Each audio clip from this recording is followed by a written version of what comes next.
filmed it, laughed, and posted it to millions like it was a joke. What she didn't know is that the crazy homeless guy sitting next to that child wasn't crazy at all. He was the most feared hitman in the Western Hemisphere.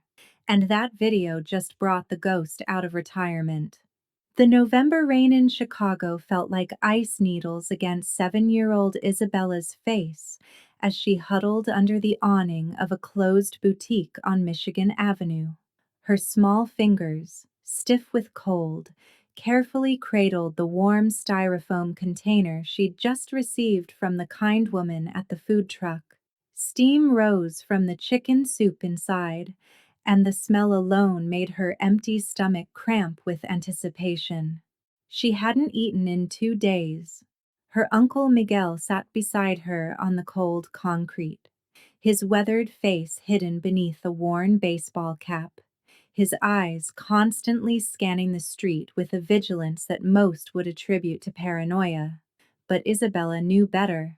Uncle Miguel was always watching, always protecting, even though the world saw him as just another homeless veteran who'd lost his way.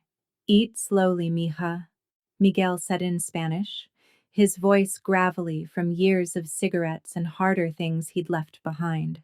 "Small bites. Your stomach needs to adjust." Isabella nodded, her tangled dark hair falling across her face as she opened the container with trembling hands. The soup was perfect. Chunks of real chicken, soft noodles, vegetables she couldn't name, but that smelled like heaven. She lifted the plastic spoon, ready for that first precious bite. That's when she appeared.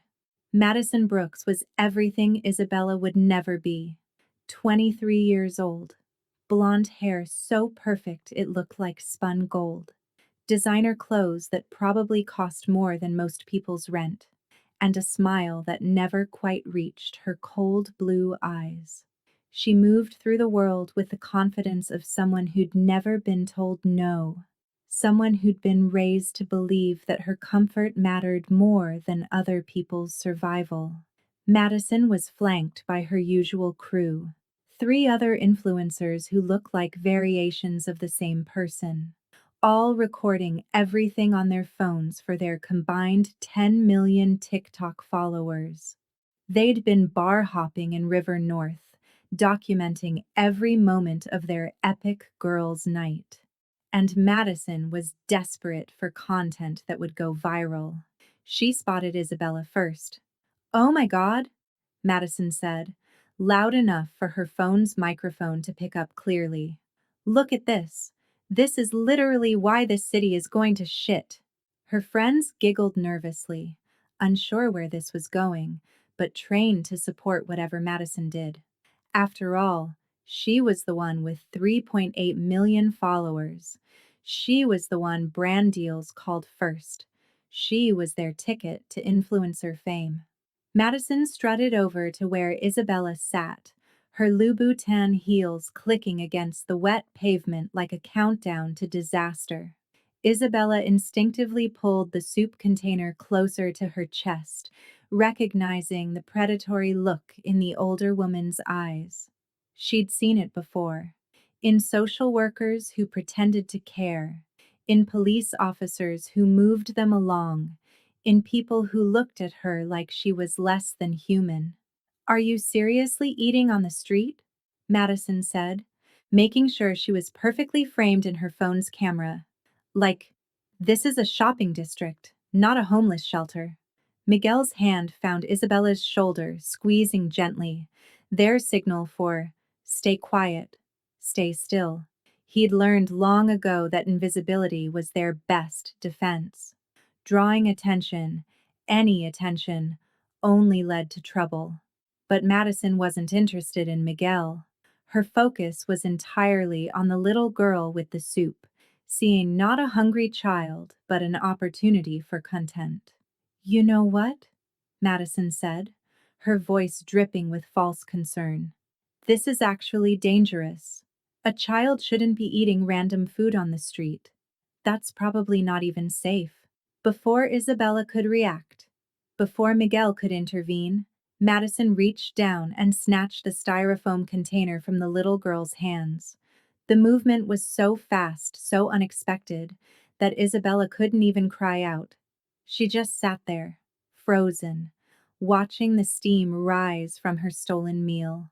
"This is for your own good," Madison announced to her camera.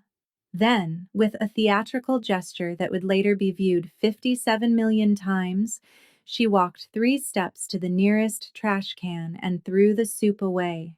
The container hit the bottom with a wet thud that seemed to echo in the sudden silence. "There," Madison said, turning back to her camera with a satisfied smile. "I just saved a child from food poisoning. You're welcome, Chicago." Her friends laughed, that hollow, practiced laugh of people who'd long ago traded their conscience for proximity to fame. One of them, a brunette named Chloe, even started a slow clap that the others quickly joined. Isabella's eyes filled with tears, but she didn't make a sound. She'd learned that crying only made things worse, only gave people like Madison more ammunition. Instead, she pressed her face against Miguel's shoulder, her small body shaking with silent sobs. Miguel's entire body had gone rigid. His hand, which had been gentle on Isabella's shoulder, now gripped her protectively, possessively. But he didn't move, didn't speak.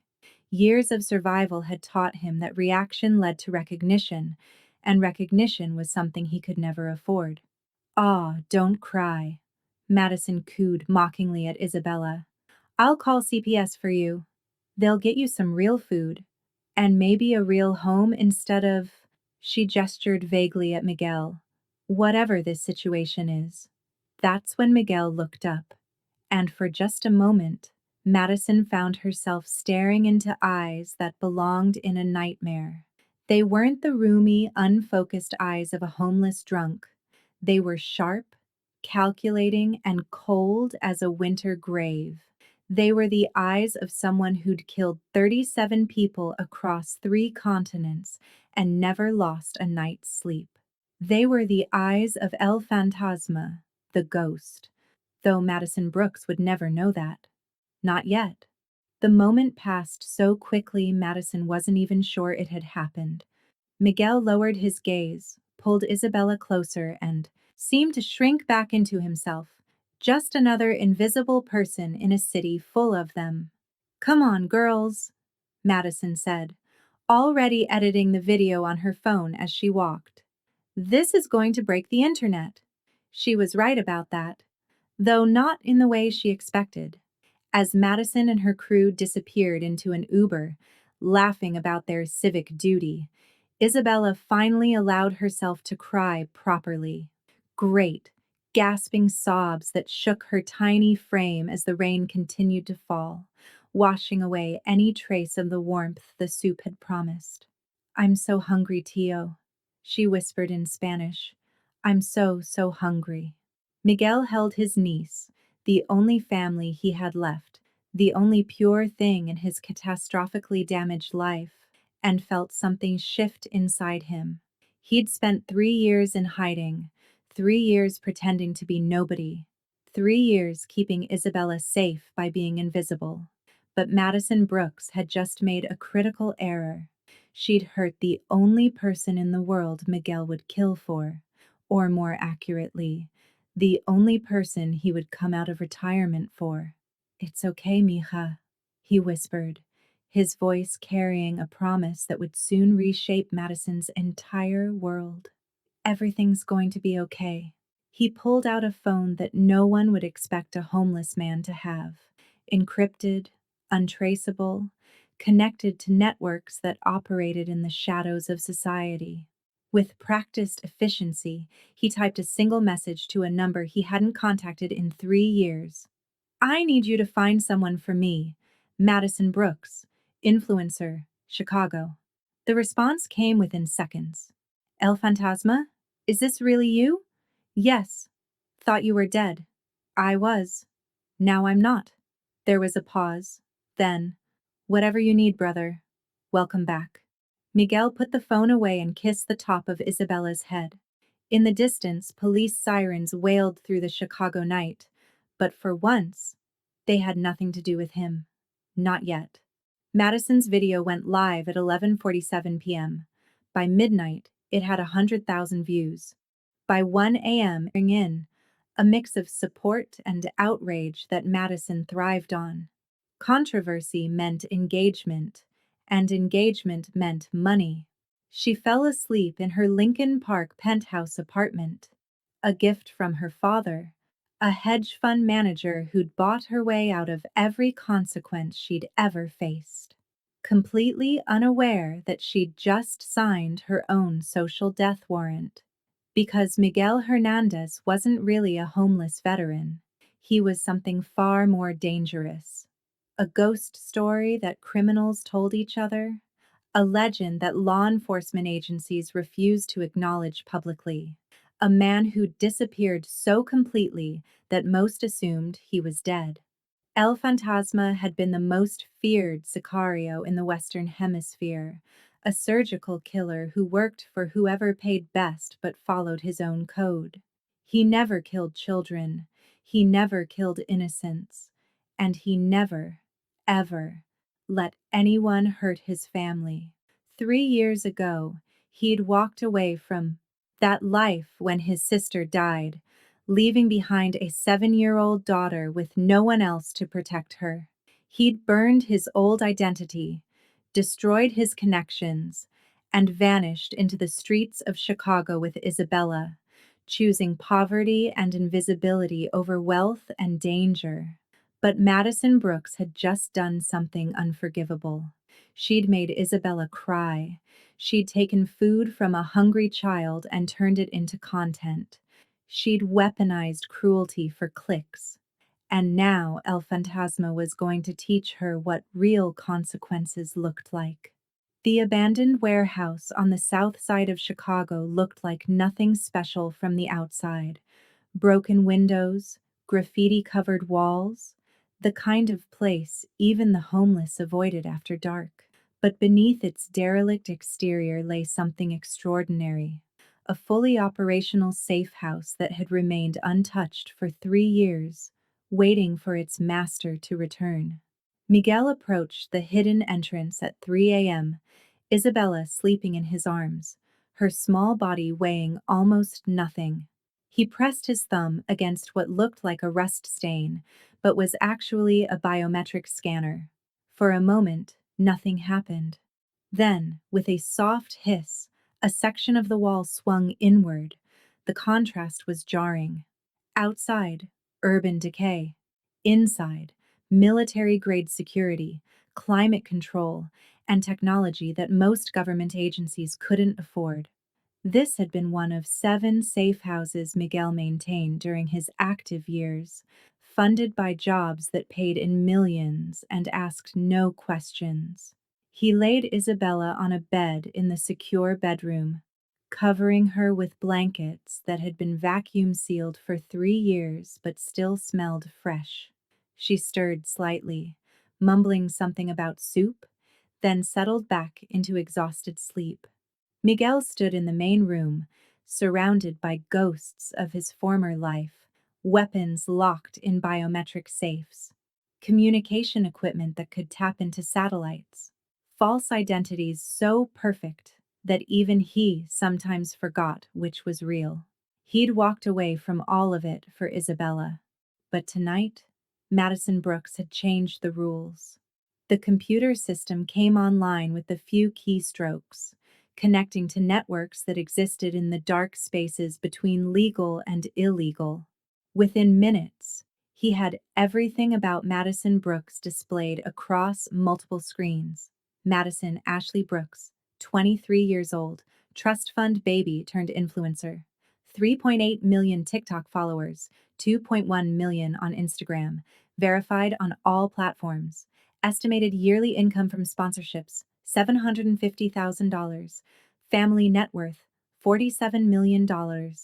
But Miguel dug deeper into the spaces where even rich people's lawyers couldn't clean up, and what he found made his cold expression even colder. This wasn't the first time. There were dozens of videos over the past 2 years. Madison pranking minimum wage workers. Madison destroying a street vendor's cart because the tacos looked dirty. Madison getting a barista fired for spelling her name wrong. Always filming. Always laughing. Always profiting from other people's misery. Half the viewers loved her savage energy.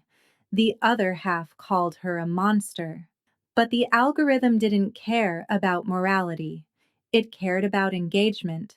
And Madison Brooks generated engagement like a factory. Miguel pulled up her latest video, the one with Isabella. It had been live for 4 hours and already had 8 million views.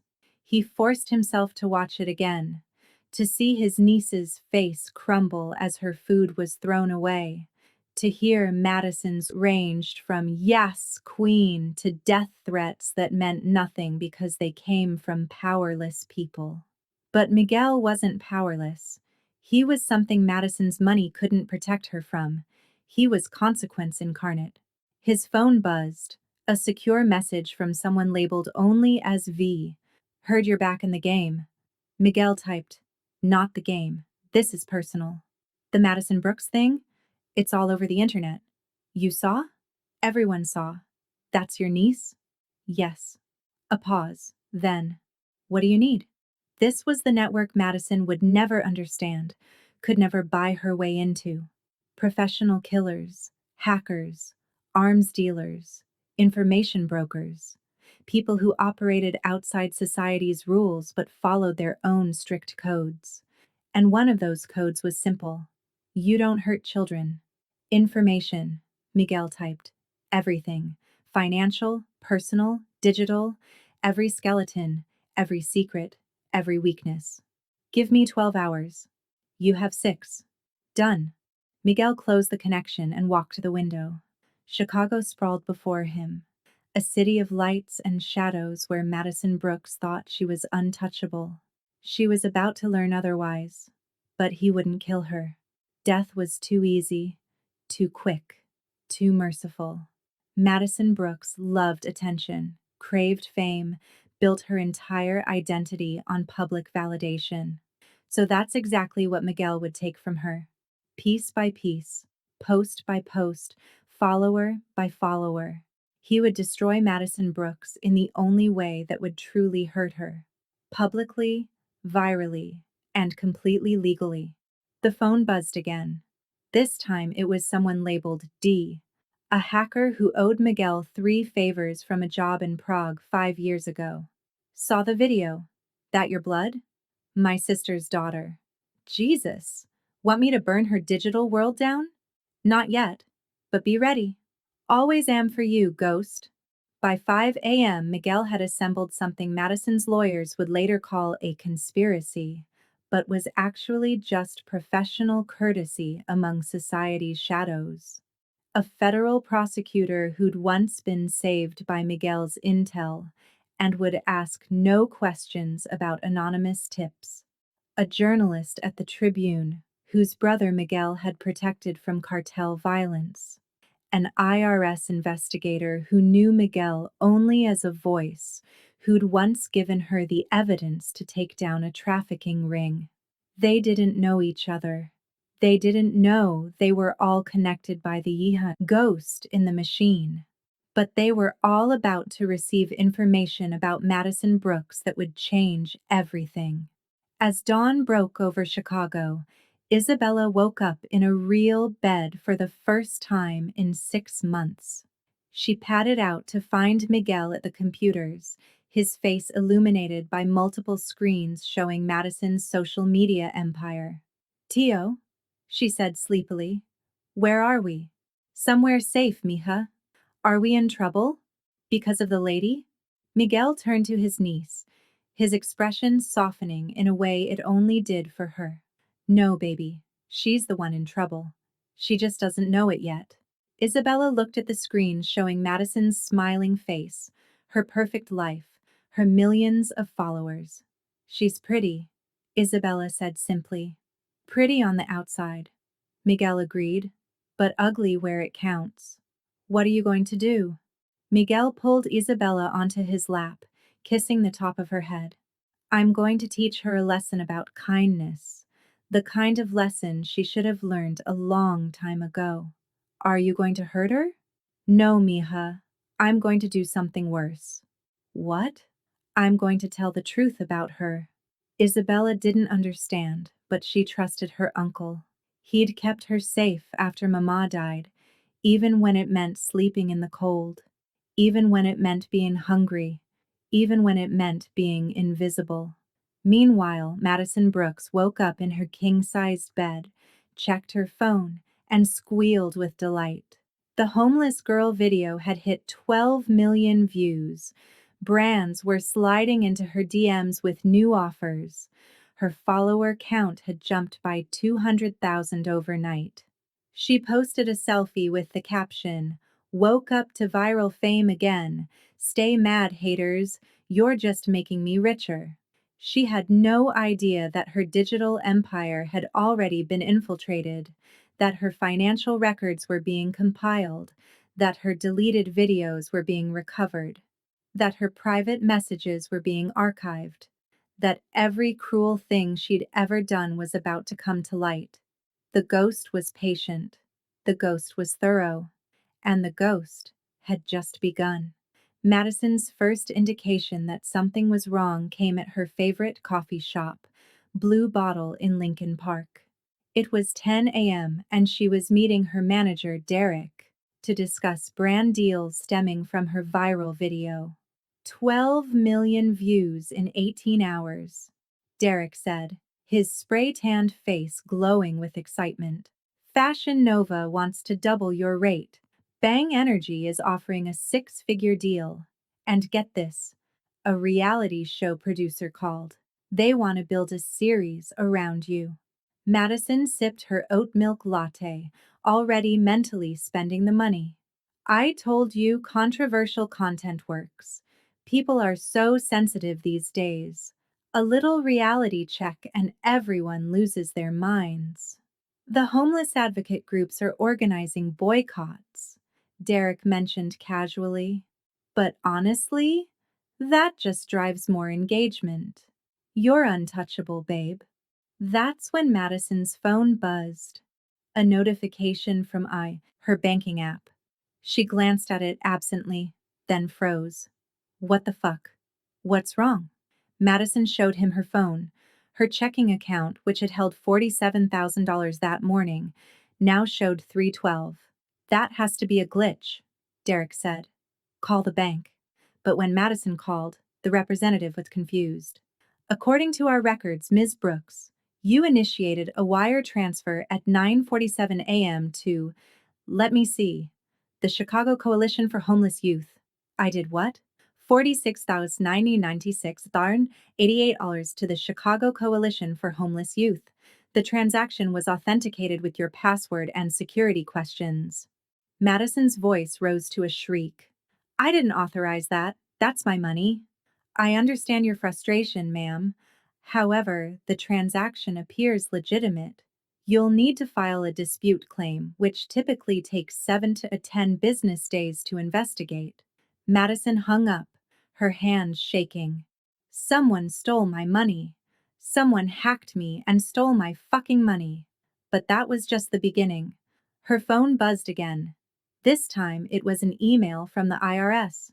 Dear Ms. Brooks, our records indicate significant discrepancies in your reported income for tax years 2021-2023. An audit has been initiated.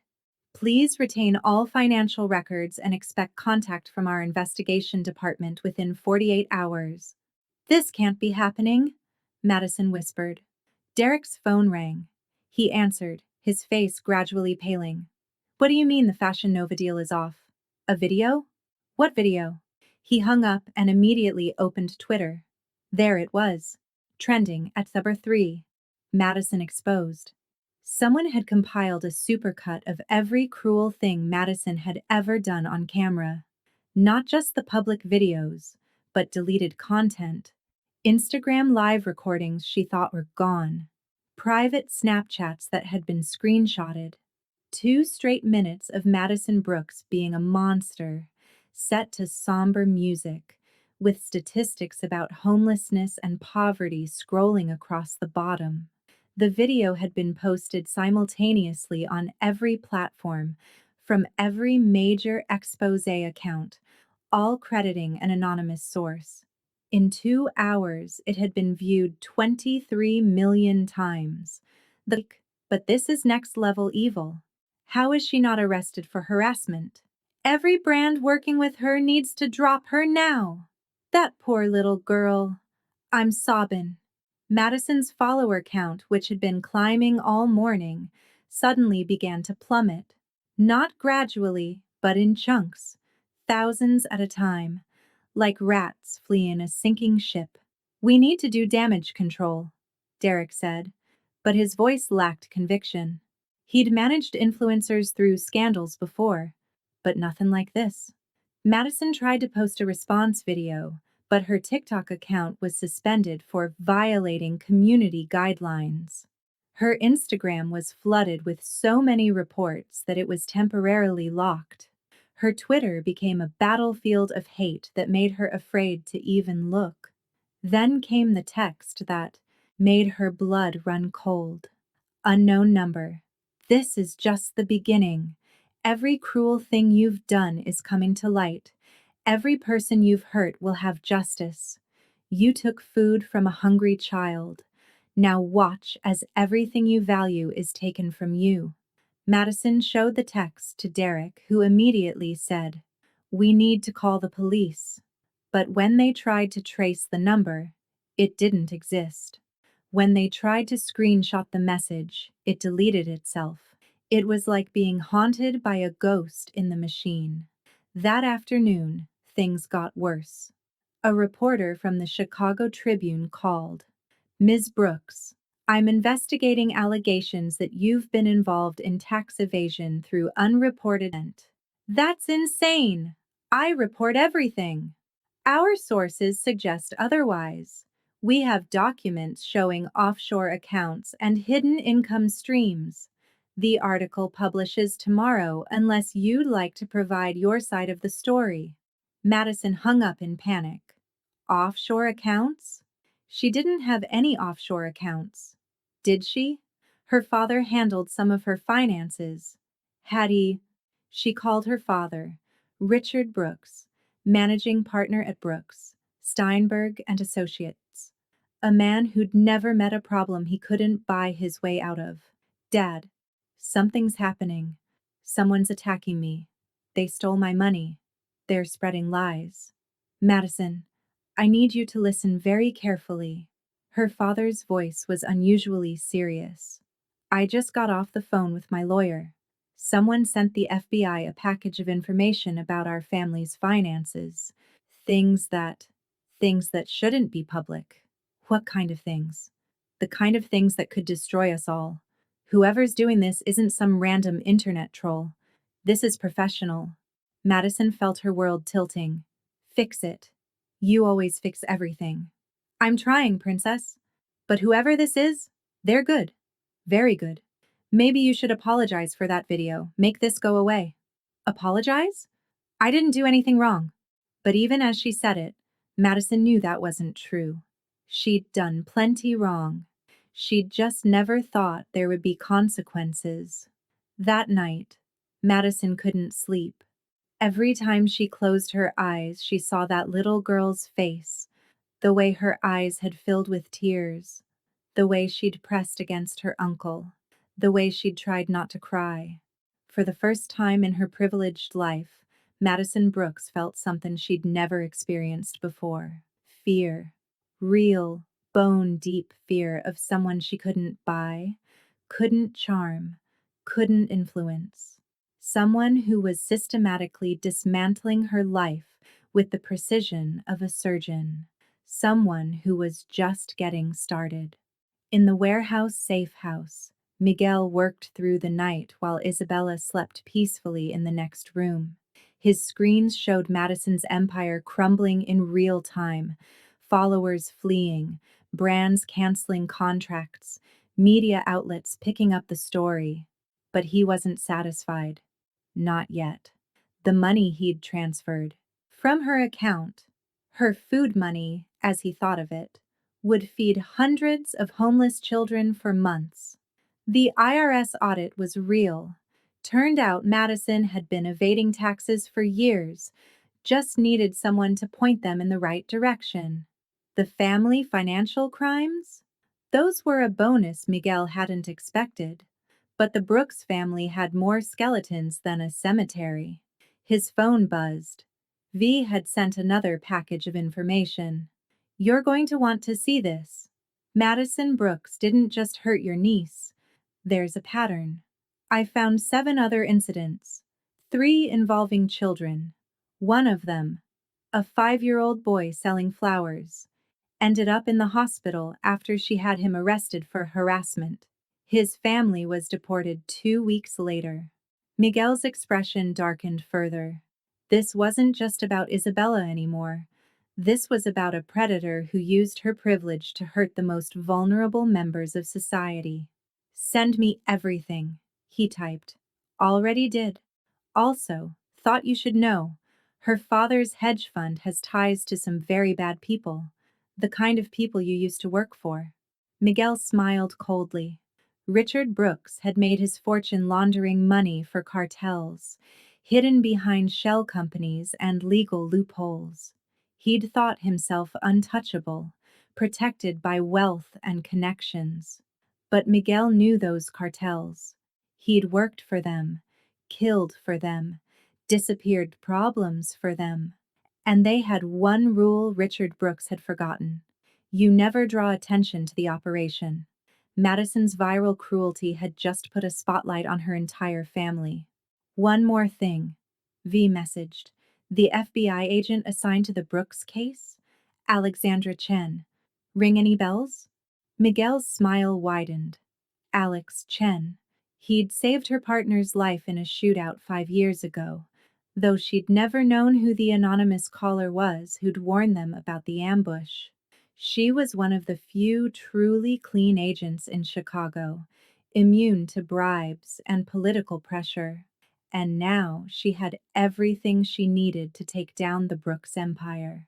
As dawn approached, Miguel finally allowed himself a moment of satisfaction. Phase 1 was complete.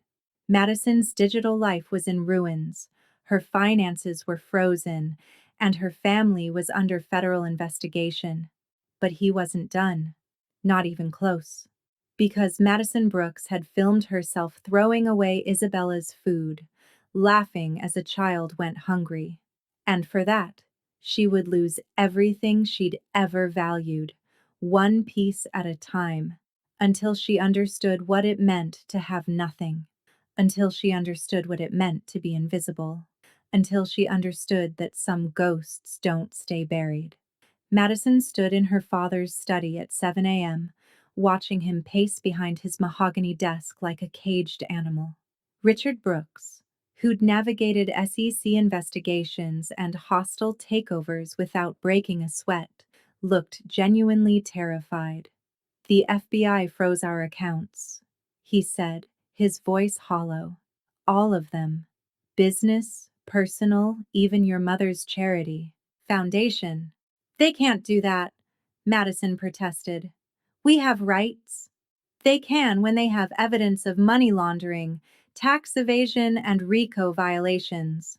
Richard slumped in his chair. Someone sent them everything, Madison. Transactions I thought were buried, connections that were supposed to be invisible, documents that shouldn't exist. Madison's phone, which had been buzzing nonstop with notifications, suddenly went silent. She looked at it, confused.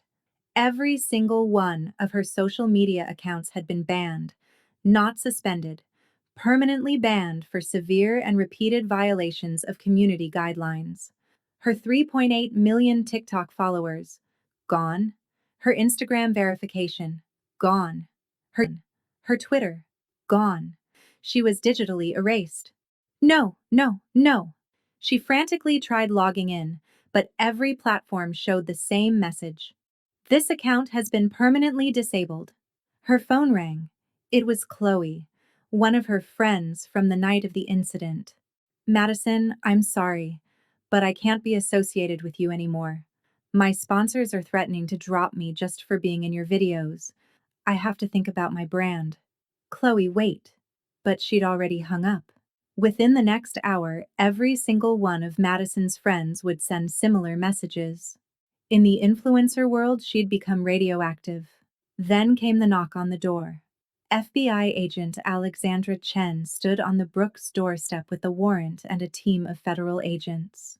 She was 43 years old, sharp-eyed, and had built her career taking down people who thought they were untouchable. Richard Brooks, Madison Brooks. We have warrants to search these premises and seize all electronic devices. You have the right to remain silent. As agents flooded the house, boxing up computers, documents, and everything else, Madison watched her perfect life get packed into evidence bags. This is about that stupid video, isn't it? She said to Agent Chen. Someone's doing this because I threw away some soup? Chen looked at her with a mixture of disgust and pity. No, Ms. Brooks. This is about years of criminal activity that just happened to come to light. Funny how one act of cruelty can unravel everything, isn't it? As they were being led out to the FBI vehicles, photographers were already gathered. Someone had tipped off the media. The images of Madison Brooks being arrested, mascara running down her face, would be on every news site within minutes. But the worst was yet to come. That afternoon, while Madison sat in a federal holding cell, her lawyer delivered news that made everything else pale in comparison. Your father's business partners want to speak with you.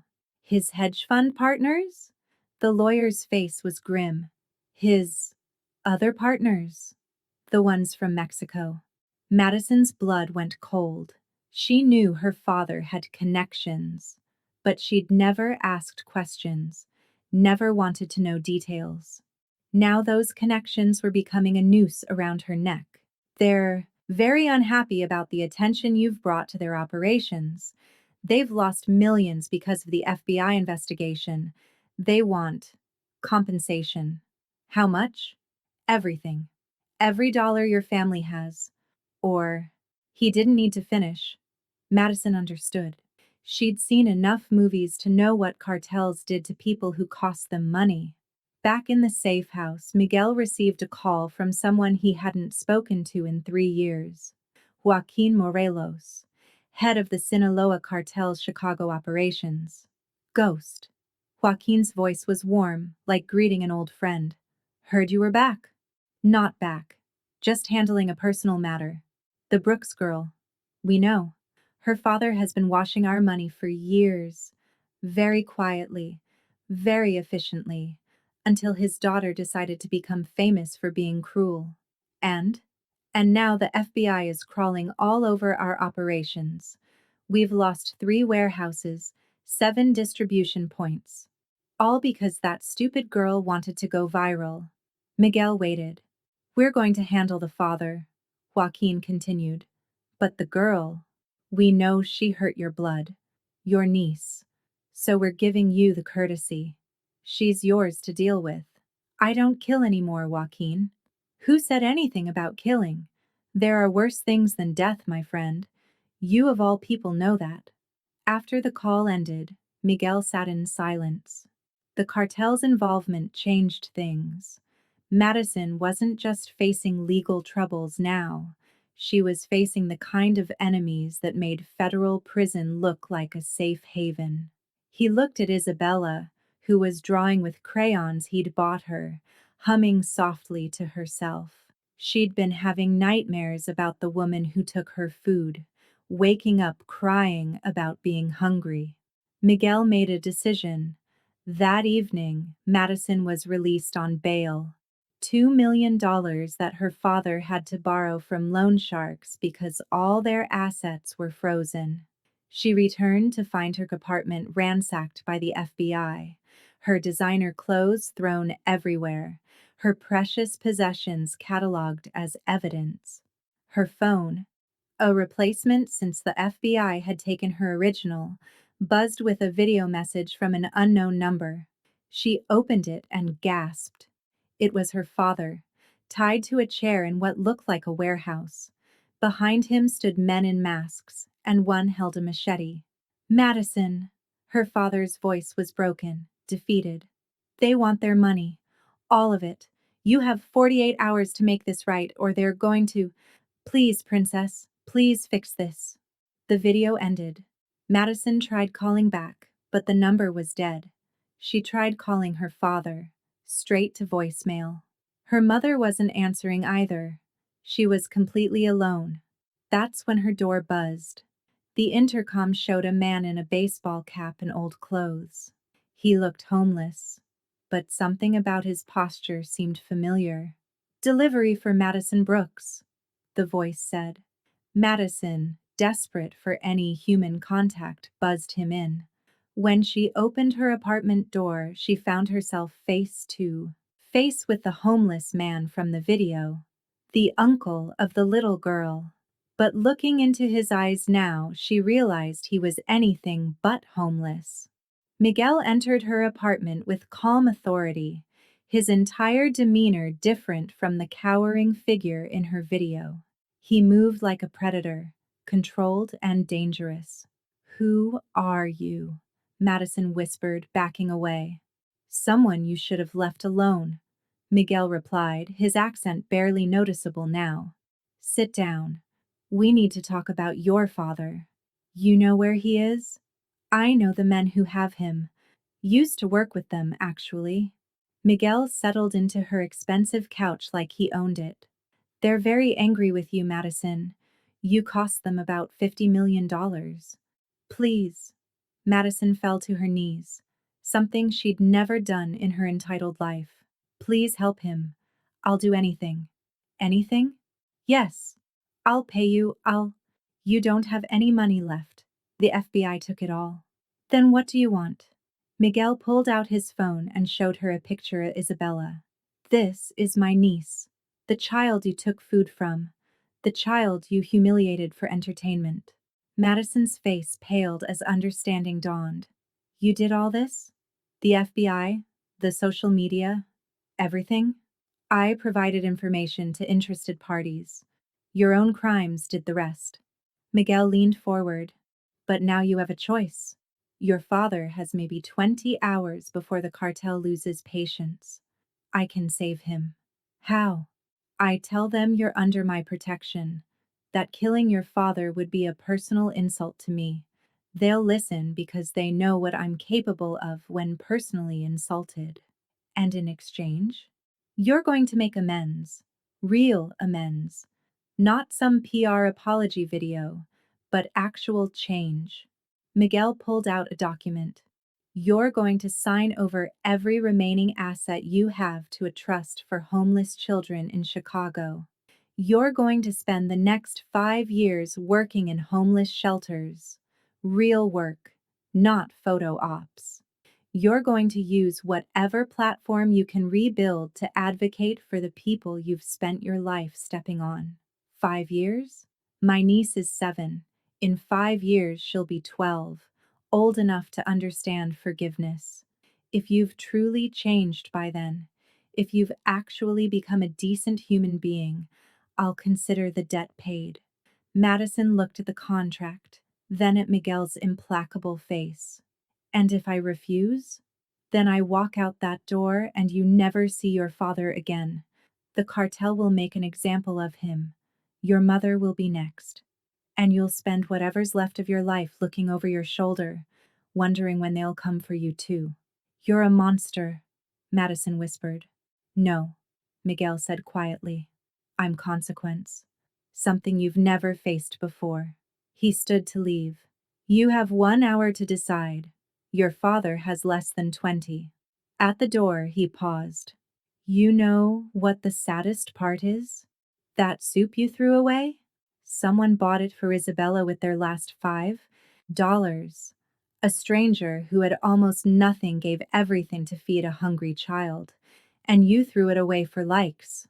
After he left, Madison sat in her ransacked apartment, surrounded by the ruins of her influencer empire. Her followers were gone. Her friends had abandoned her. Her family's wealth was seized. Her father was being tortured by cartel members, all because she'd been cruel to a child. She picked up the contract Miguel had left. 5 years of actual work. 5 years of helping people she'd previously considered beneath her. 5 years of using whatever voice she had left to advocate for the homeless, or watch her family die. Madison Brooks, who'd never made a real choice in her privileged life, finally understood what it meant to have no good options. She signed the contract. The Salvation Army homeless shelter on South State Street smelled like industrial disinfectant mixed with despair. Madison stood in the serving line at 5 a.m., her designer clothes replaced with a stained volunteer apron, her manicured nails now chipped from washing endless dishes. It had been 2 weeks since she'd signed Miguel's contract. "Brooks, more potatoes," barked Sandra, the shelter supervisor who took particular pleasure in ordering around the fallen influencer. Madison hefted another steaming tray of instant mashed potatoes to the serving station. Her back ached, her feet hurt, and she hadn't slept properly since her father's release. The cartel had let him go, as Miguel promised, but not before taking 3 fingers as a reminder about the cost of unwanted attention. The shelter residents had recognized her immediately, of course. The girl who'd thrown away food while children starved. Some spat at her feet. Others just stared with hollow eyes that made her want to disappear. "Smile when you serve," Sandra commanded. "These people deserve respect."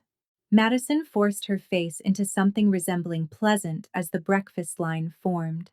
Hundreds of Chicago's homeless, each with their own story, their own tragedy, their own hunger. Then she saw them. Isabella stood in line with Miguel, her small hand in his, wearing a clean but obviously second-hand winter coat. The little girl's eyes widened when she saw Madison behind the serving counter. "Tio, it's her," Isabella whispered, though Madison could hear her clearly. "I know, mija. It's okay." They moved through the line slowly, inevitably approaching Madison's station. When they finally stood before her, Madison's hand shook as she held the serving spoon. "Would you like some potatoes?" she managed to ask. Isabella looked up at her uncle, who nodded. "Yes, please," the little girl said quietly. Madison served them, her eyes burning with unshed tears. The child she'd traumatized for entertainment was standing right there, politely accepting food from her tormentor. "Thank you," Isabella said, and those 2 words hit Madison harder than any insult could have. As they moved on, Madison heard Isabella ask, "Miguel, why is she working here?" "She's learning," Miguel replied simply. "Sometimes people need to fall all the way down before they can start climbing back up the right way." The rest of Madison's shift blurred together. Face after face of people she'd previously considered invisible. A veteran missing a leg, a teenager who'd aged out of foster care, a woman with 3 kids fleeing domestic violence, each with hunger in their eyes and gratitude for a hot meal, no matter how basic. When her shift ended at 2 p.m., Madison found Miguel waiting outside. "Walk with me," he said. It wasn't a request. They walked through Chicago's streets, Madison seeing them differently now. Every doorway potentially someone's bedroom, every trash can potentially someone's next meal. "Your father's recovering," Miguel said finally. "The cartel won't bother him again as long as you keep our agreement." "Thank you," Madison said, meaning it. "Don't thank me. Thank Isabella. She's the one who asked me not to let them kill him." Madison stopped walking. "She did? My niece has more compassion in her tiny finger than you've had in your entire life." Even after what you did, she didn't want your family to suffer. I don't understand her. Or you. If someone had hurt my family, you'd what? Make a mean TikTok about them? Miguel's laugh was bitter. You've never had to protect anyone, Madison. Never had to sacrifice. Never had to choose between your comfort and someone else's survival. They stopped at a small park where a group of homeless individuals had set up camp. Miguel pulled out sandwiches from his bag, distributing them to people who clearly knew and trusted him.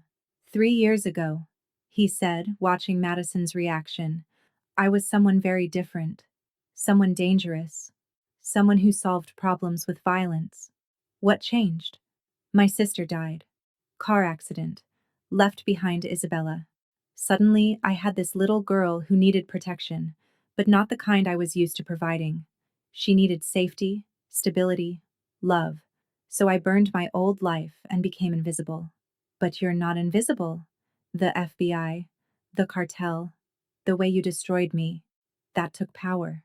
Miguel turned to her then, and for a moment, she saw El Fantasma, the ghost that criminals feared. I still have power, Madison. I just choose not to use it unless someone forces my hand.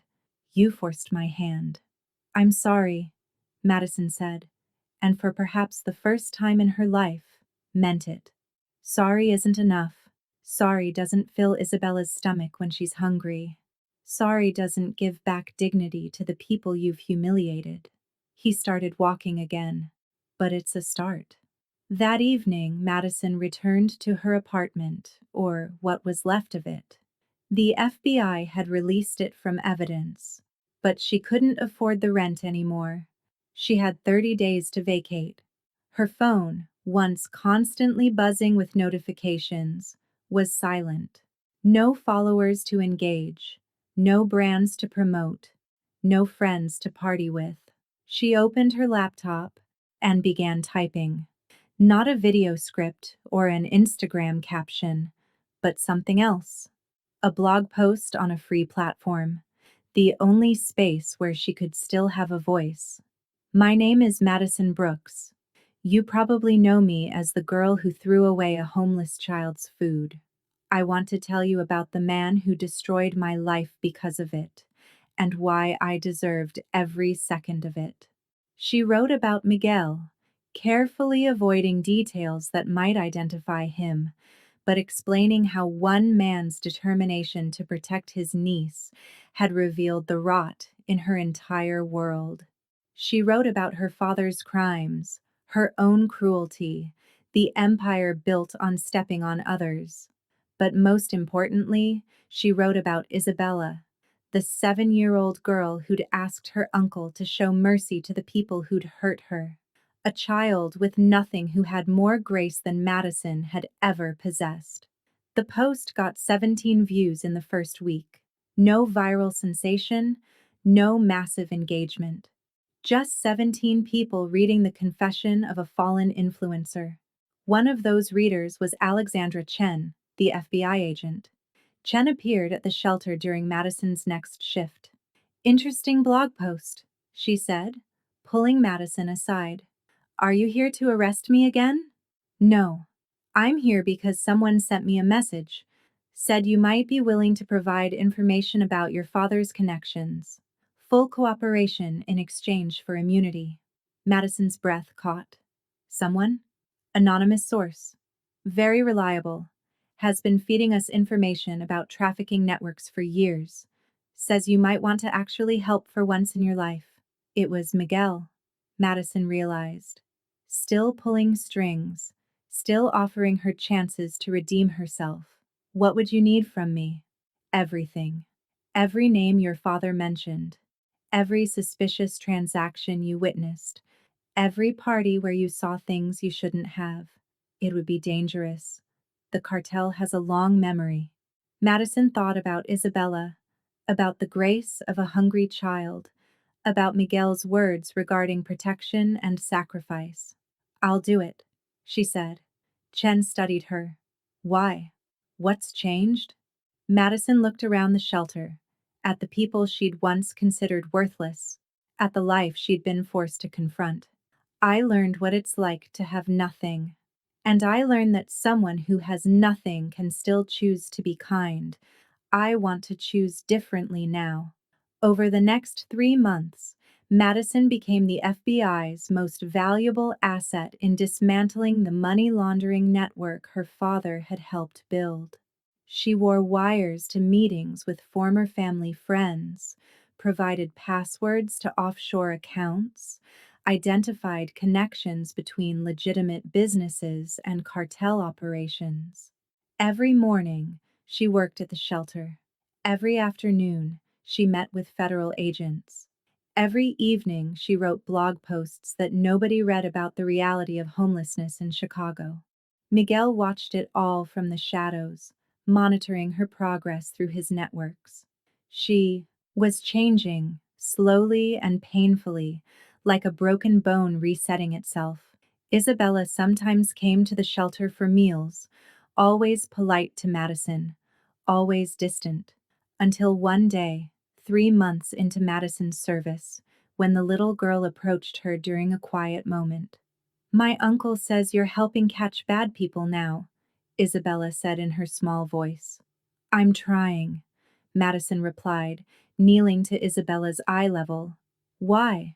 Madison thought about lying, about giving some noble answer, but Isabella deserved truth. "Because I was one of the bad people, and someone showed me I could choose to be different."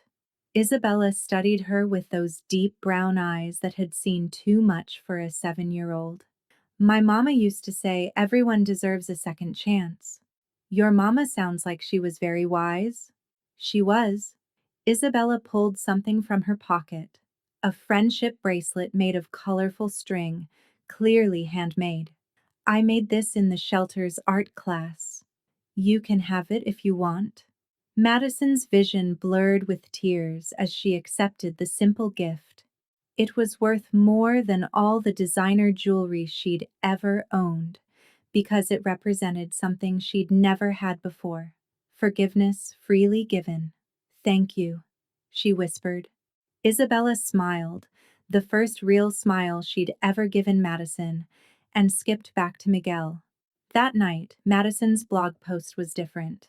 Instead of confession, she wrote about grace, about a little girl who'd taught her more about humanity than 23 years of privilege ever had, about the power of choosing kindness even when the world had given you every reason to choose cruelty.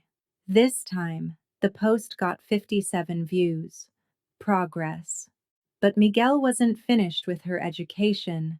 The real test was yet to come. Madison was wiping down tables at the shelter when her replacement phone, a cheap burner the FBI had given her, buzzed with an encrypted message. "They know." 2 words that made her blood freeze. She looked around the shelter's main room, suddenly seeing threats in every shadow. Someone knew she was cooperating with the FBI. Someone who wouldn't hesitate to kill her for it. That night, she found Miguel waiting in her almost empty apartment. He stood by the window, watching the street below with professional intensity. "The Morelos cartel knows you're the informant," he said without preamble. "They've put a price on your head: $50,000. Madison's knees gave out.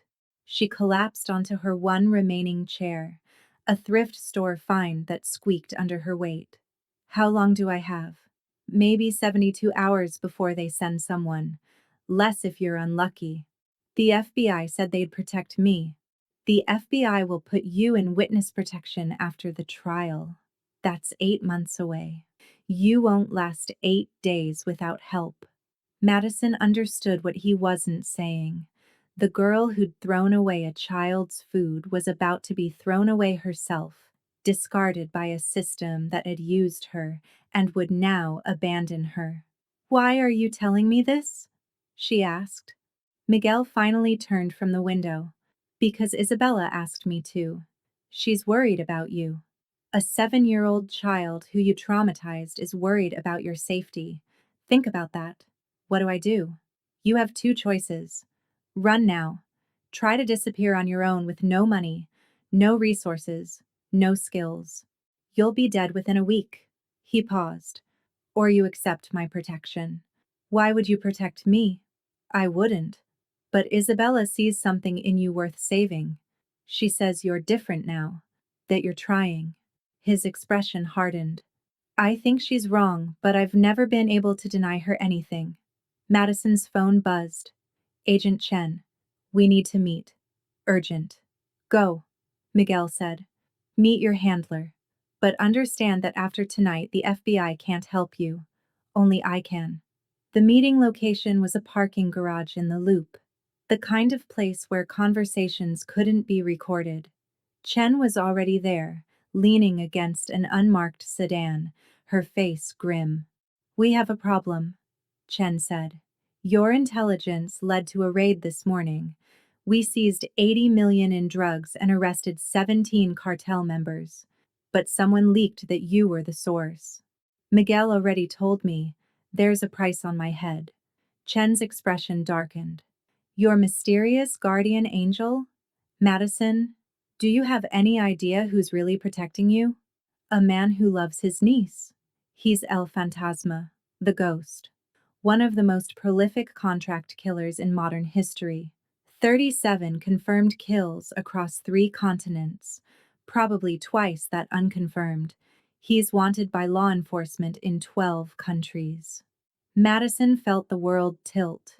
She'd known Miguel was dangerous, but this. "He retired 3 years ago," Chen continued. "Disappeared completely. Every agency in the world has been looking for him. And he's been hiding in plain sight as a homeless man in Chicago." "Are you going to arrest him?" Chen laughed bitterly. "With what evidence? He doesn't exist on paper. No fingerprints in any database. No DNA. No real name we can verify. Besides," she looked at Madison meaningfully, "he's the only reason you're still alive. He's the one who's been feeding us intelligence for years. Half our biggest cases came from anonymous tips that we now know came from him. So what do I do? Officially? Enter witness protection immediately. Unofficially?" Chen handed her a card with nothing but a phone number. "If Miguel Hernandez or whatever his real name is offers you protection, take it. He's kept his niece safe for 3 years in conditions that would break most people. He can keep you alive. Until trial." That night, Madison sat in her empty apartment waiting for death or salvation, unsure which would come first. At 3 a.m., she got her answer. The door exploded inward, kicked off its hinges by 2 men in ski masks. Madison screamed, rolling behind the kitchen counter as bullets shattered the windows. This was it. She was going to die in a shitty apartment, unmourned and forgotten. Then the lights went out. In the darkness, Madison heard sounds that would haunt her forever. The wet thud of bodies hitting flesh, the crack of bones breaking. Muffled screams cut short. It lasted maybe 30 seconds, but felt like hours. When the lights came back on, Miguel stood in her destroyed doorway, not even breathing hard. The 2 assassins lay unconscious on her floor, their weapons disassembled and scattered. "We're leaving," he said simply. "Now." Madison grabbed the few possessions she had left: Isabella's friendship bracelet, her FBI burner phone, and ironically, a can of soup she'd bought to remind herself of her crime. They stepped over the unconscious killers and into the hallway. "Aren't you going to kill them?" she asked, shocked. "I don't kill anymore. Isabella wouldn't approve." He guided her to the stairwell. "But they'll wake up with every bone in their hands broken. Hard to be a sicario when you can't hold a gun." They emerged into a Chicago dawn that felt alien and threatening. Every person could be a killer. Every car could carry death.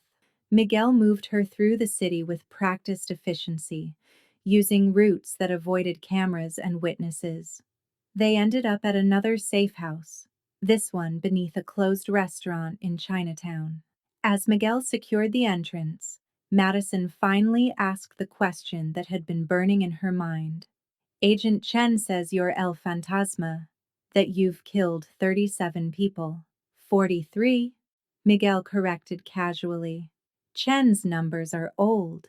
How can Isabella love someone who's killed 43 people? Miguel turned to her, his expression unreadable. Because to her, I'm just Tio Miguel who tells her stories and makes sure she's never hungry. Children don't see the past. They see the present. Isabella sees who I am now, not who I was. And who are you now? A man trying to raise a good child in a bad world. He pulled out a laptop and began typing rapidly. The Morelos cartel has 12 active sicarios in Chicago. By tomorrow, they'll all be looking for you. So I'm dead. No, you're bait. Madison's blood chilled. What? The cartel has been a cancer in this city for 20 years. The FBI chips away at them, but they always rebuild. But now, they're about to make a fatal mistake. They're going to come after someone under my protection, and I'm going to end them. You said you don't kill anymore. I don't. But there are worse things than death for men who live by fear and reputation. Over the next 48 hours, Miguel orchestrated something that law enforcement would later call impossible: the complete dismantling of a cartel operation without firing a single shot or killing a single person. Using Madison as bait, he drew out the sicarios one by one. Each thought they were hunting easy prey. Each discovered too late that they were the ones being hunted. The first Sicario woke up in his car, hands zip-tied to the steering wheel, with every piece of evidence about his crimes gift-wrapped on the dashboard and a call already placed to 911. The second found himself locked in a shipping container, with a laptop live-streaming his confession to YouTube before the FBI arrived. The third through seventh were discovered by police in various states of incapacitation, each with comprehensive evidence of their crimes and connections. But it was the eighth sicario that broke the cartel's spine. Eduardo Morelos, Joaquin's nephew and heir apparent, personally came to Chicago to handle Madison himself. He brought 4 of his best men to the address where Miguel had deliberately leaked Madison would be hiding. They entered the warehouse, ready for war. They found something else entirely. Miguel stood alone in the center of the empty space, no weapons visible, completely calm. Eduardo, your uncle and I once worked together. Out of respect for that history, I'm giving you one chance to walk away. Eduardo laughed, pulling his gold-plated pistol. You're old, Ghost, past your prime, and you don't even have a gun. I don't need one. What happened next was captured on security cameras that Miguel had deliberately left running. 23 seconds of violence so precise, so brutal, and so complete that hardened criminals would later watch it and decide to change careers. Eduardo and his 4 men were left alive but destroyed, bones shattered, tendons severed with surgical precision, damaged in ways that would leave them crippled but breathing. The message was clear. El Fantasma could kill you whenever he wanted. If you were alive, it was because he chose mercy. But the real masterstroke came next. Miguel had recorded everything, every confession, every crime, every connection between the Morelos cartel and corrupt officials in Chicago. He sent it simultaneously to the FBI, DEA, ATF, Chicago PD Internal Affairs, and every major news outlet in the country. In one night, the Morelos cartel lost everything. Their sicarios were arrested or hospitalized, their connections exposed, their protection evaporated. Joaquin Morelos himself was arrested at his estate, brought down by evidence that mysteriously appeared in his own safe. Madison watched it all from the safe house, unable to comprehend the strategic genius of what Miguel had accomplished. He'd used her as bait to draw out and destroy an entire criminal organization while technically keeping his promise to Isabella. He hadn't killed anyone. Why? She finally asked. Why go to all this trouble for me? Miguel was quiet for a long moment, then pulled out his phone and showed her a video. It was Isabella, recorded without her knowledge, playing with the few toys they had in their latest shelter. She was acting out a scene with two dolls. This one is the mean lady, Isabella said in her innocent voice, making one doll push the other. But then she learned to be nice. She helps people now. Everyone deserves to be better, right, Mama? She looked up at the sky, talking to her deceased mother. You said everyone can change if someone believes in them. Miguel put the phone away. That's why. Because a 7-year-old orphan who sleeps in shelters still believes people can change. Because despite everything the world has done to her, Isabella still chooses kindness. I keep you alive because my niece's faith in humanity is the only pure thing left in my life, and I won't let the world destroy that. Madison felt tears streaming down her face. This child, this beautiful, broken, hopeful child, had saved her life simply by believing she was worth saving. I don't deserve her forgiveness, Madison whispered. No, Miguel agreed, but you have it anyway. That's what makes it grace. 8 months later, Madison Brooks sat in a federal courthouse in downtown Chicago, preparing to testify against what remained of the Morelos cartel. She looked nothing like the influencer who'd thrown away a child's food. Her designer clothes were replaced with a simple gray suit from Goodwill. Her perfect makeup was gone, revealing a face that had aged years in months. Her hands, once manicured weekly, now bore the calluses of real work. The prosecution calls Madison Brooks to the stand. As she walked to the witness box, Madison caught sight of two figures in the gallery.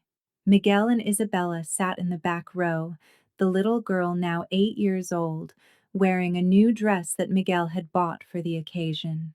Isabella gave her a small wave of encouragement. For 6 hours, Madison testified.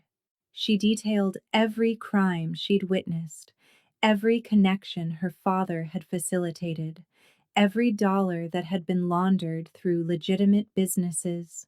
She held nothing back, even when it implicated people who had been family friends, even when it exposed her own complicity in ignoring obvious crimes.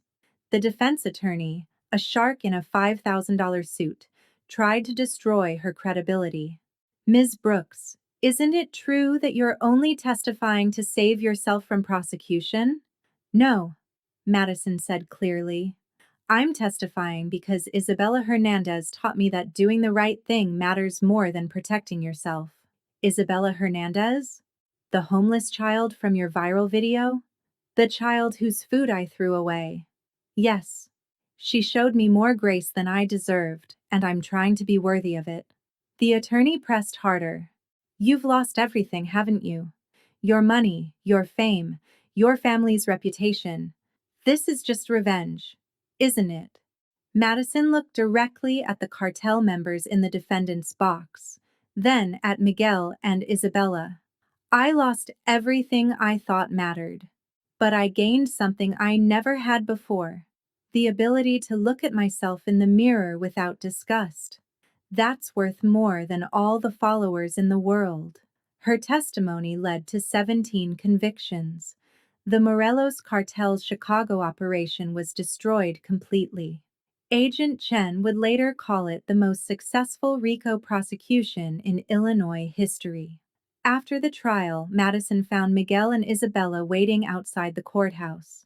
You did well, Miguel said simply. The truth needed to be told.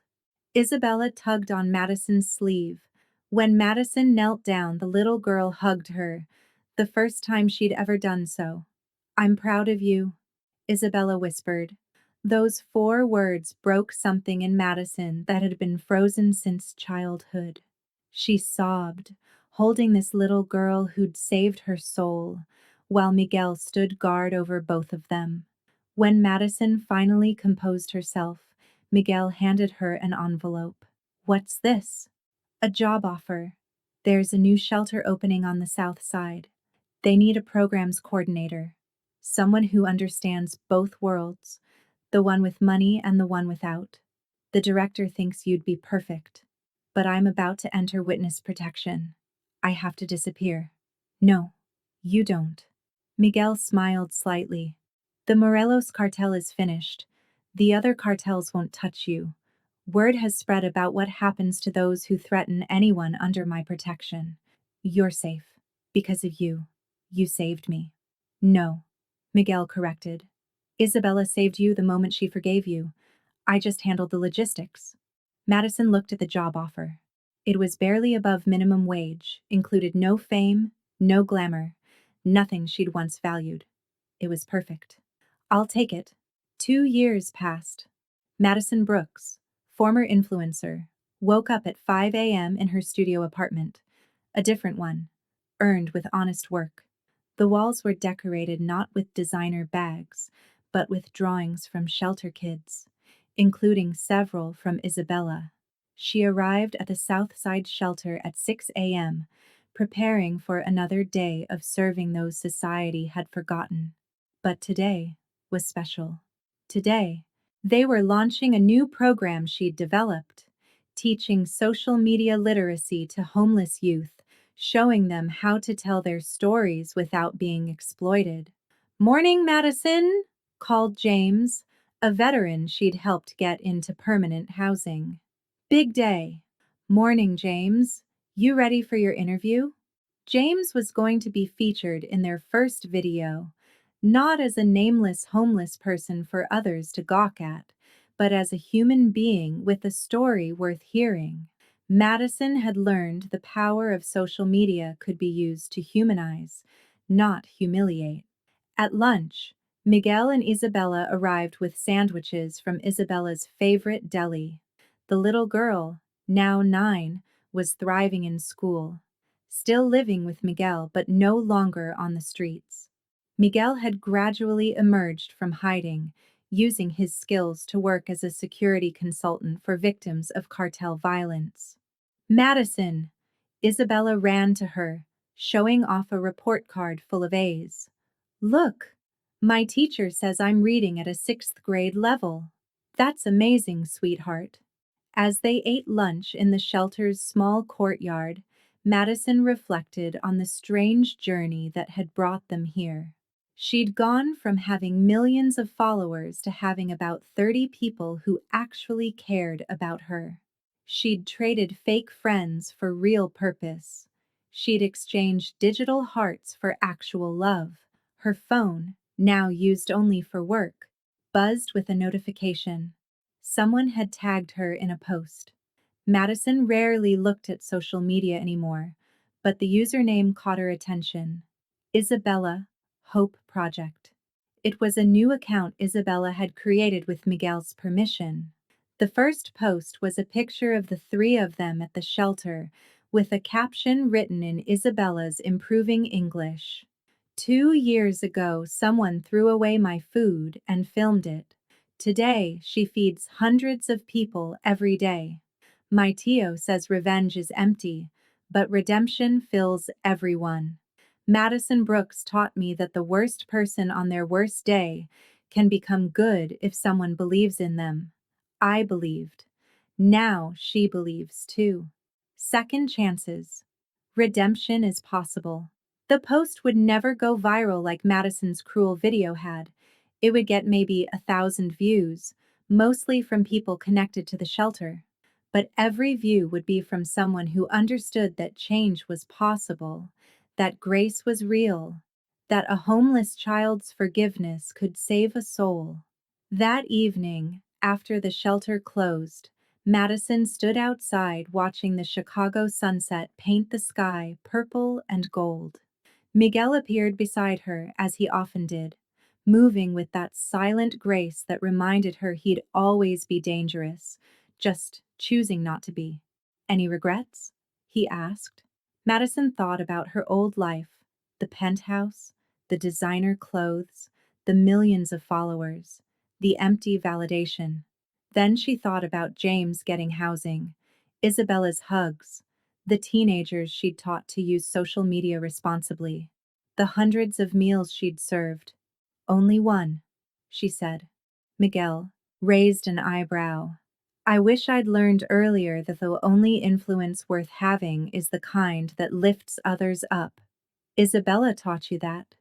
Isabella taught me everything worth knowing. They stood in comfortable silence, watching the city lights begin to twinkle. Somewhere in Chicago, people were scrolling through TikTok searching for the next viral video, the next outrage, the next Madison Brooks to love or hate. But the real Madison Brooks was here, invisible and, finally, at peace. A year later, Madison received an unexpected call. Ms. Brooks, this is Jennifer Martinez from the MacArthur Foundation. We're calling about your nomination for the Chicago Community Heroes Award. Madison nearly dropped the phone. I think there's been a mistake. No mistake.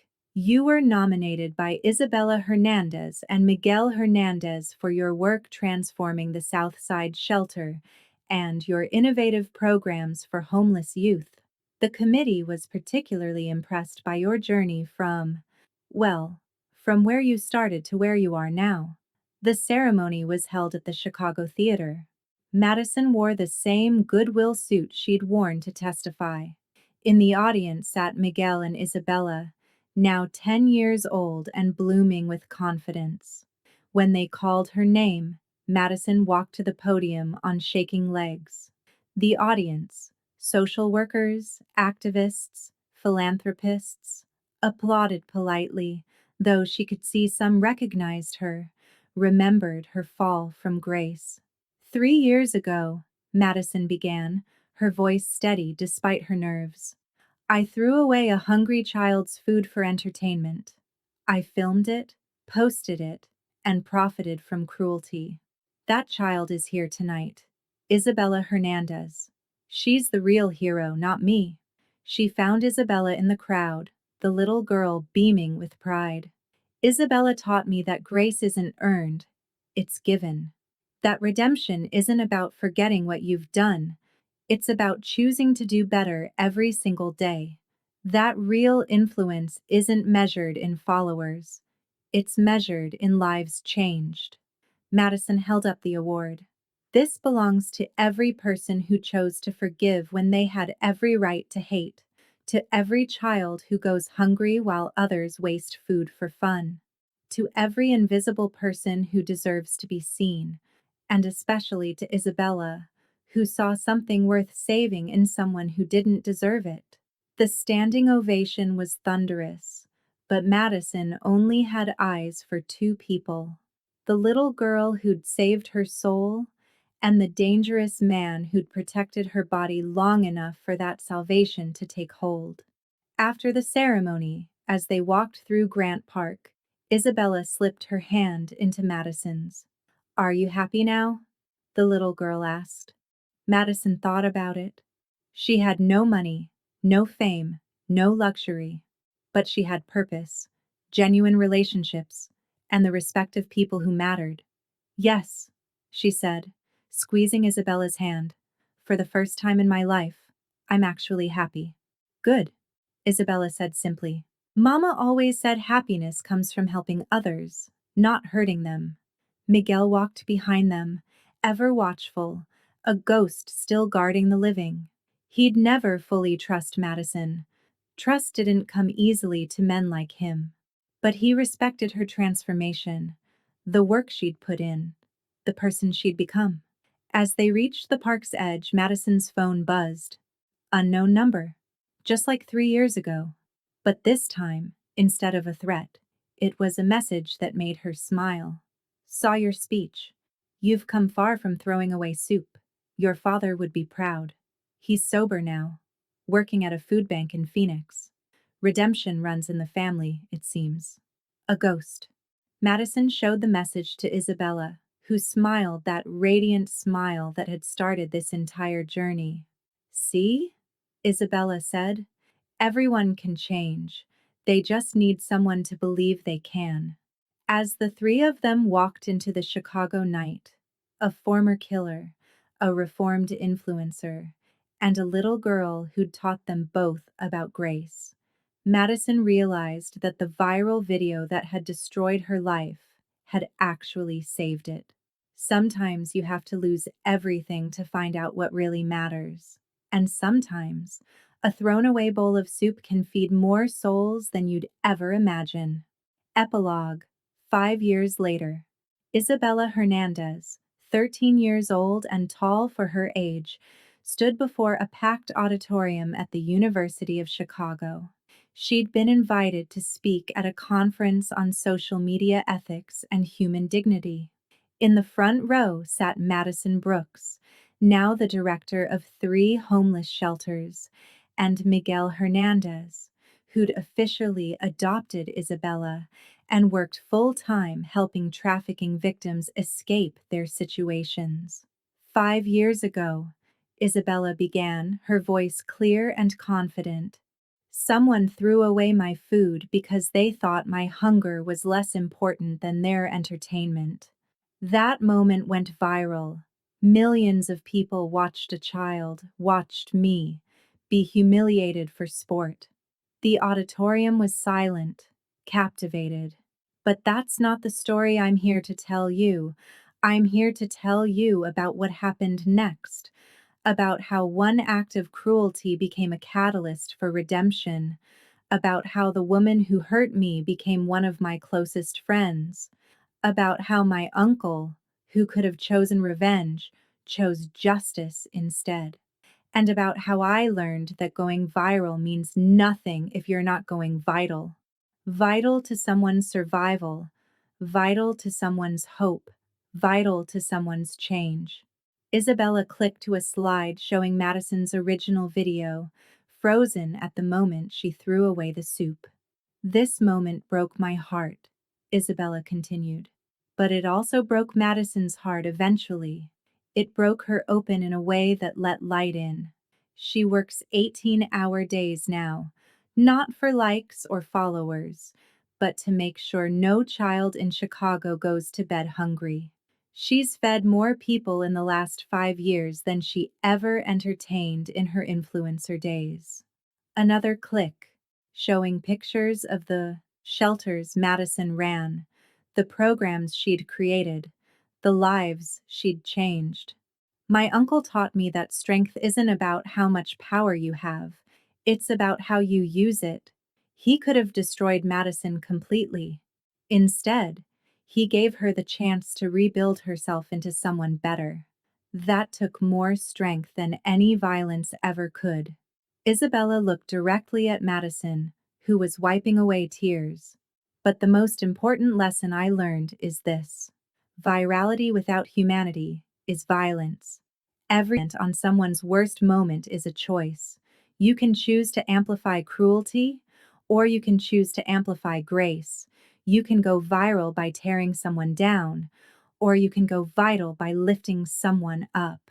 She clicked to the final slide, a picture of her, Madison, and Miguel at the shelter's Thanksgiving dinner, serving food together to hundreds of Chicago's homeless.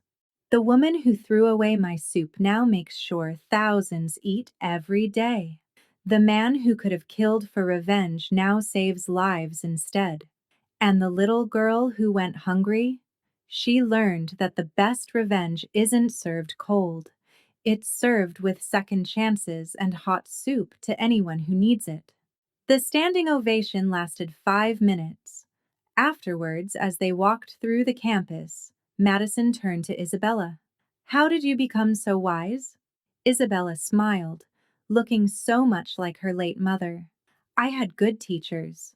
One taught me about consequences and justice." She looked at Miguel. "And one taught me that anyone can change if someone believes they can." She looked at Madison. "What will you do now?" Madison asked. "You could do anything. College, career, influence of your own." "I'm going to law school eventually," Isabella said. But first, I'm going to work at the shelter. With you. Because going viral is easy. Anyone can be cruel for clicks. But going vital? Actually mattering to real people? That takes work. And I learned from the best that the work is worth it. As they stood there, the former sicario, the former influencer, and the formerly homeless child, Chicago's skyline rose behind them, indifferent and eternal. But in the shadow of those towers, in the shelters and streets where invisible people struggled to survive, their work continued. Madison Brooks had thrown away a child's soup and accidentally started a revolution, not of anger or revenge, but of redemption, grace, and the radical idea that no one was beyond saving. The video of Isabella's speech would go viral, truly viral, reaching 50 million views in a week. But more importantly, it would go vital, inspiring thousands to volunteer at shelters, donate to food banks, and see the homeless as humans deserving dignity. And somewhere in heaven, Isabella's mother smiled, knowing her daughter had inherited her greatest gift, the ability to see light in the darkness and to share that light with others. One meal, one moment, one chance at a time. The ghost had been right all along. There were things worse than death, but there were also things better than revenge. And sometimes, just sometimes,